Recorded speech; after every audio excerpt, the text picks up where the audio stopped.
Tanghali ng mga idol, kailangan na natin maghanda para sa ating lunch.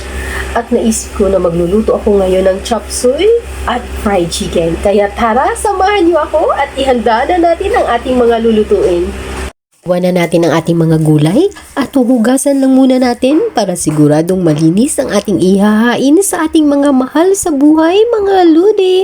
Ito ang kagandahan pag work from home mom ka kasi consistent ka sa pag-aalaga sa pamilya mo. Kumikita ka at the same time hindi nakukompromiso ang oras mo para sa pamilya mo. Simulan na natin lutuin ang ating chop suey habang nakamarinate naman on the side ang ating fried chicken. At habang niluluto natin yan, magkwentuhan tayo mga idol.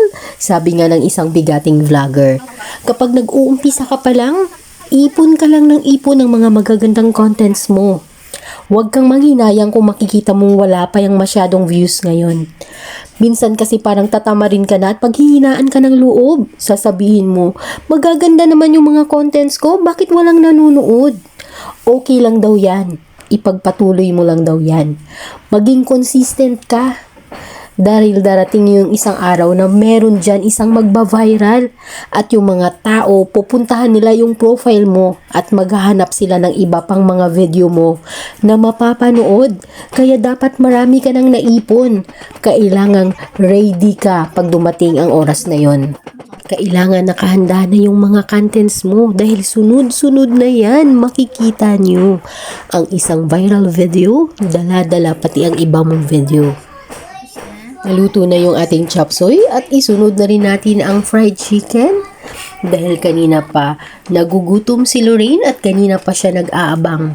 Ibang-iba talaga yung pakiramdam pag may personal touch, yung pag-aalaga mo sa iyong mga anak at ikaw mismo yung naghahanda ng kanilang mga kinakain. Ramdam na ramdam mo yung pagiging nanay at ako personally ay nahahappy ako pag nagagawa ko yung mga simpleng bagay kagaya ng pagluluto para sa mga pagkain nila.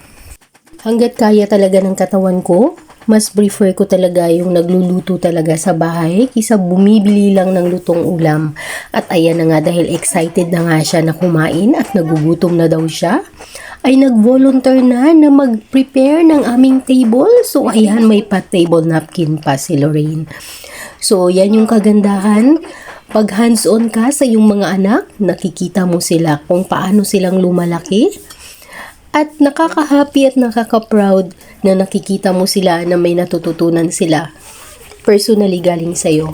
So ayan, sinalang na rin natin yung sinaing dahil nagugutom na nga si Lorraine. At maya-maya lang ay maluluto na rin yan at hindi na nga nakapaghintay at nakita ko na siyang kumukuha na ng pakunti-kunti doon sa fried chicken.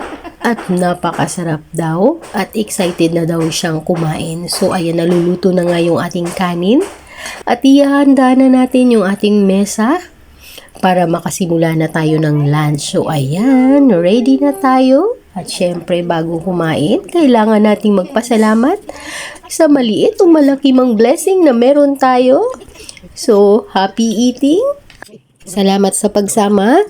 Please like and share, and God bless everyone!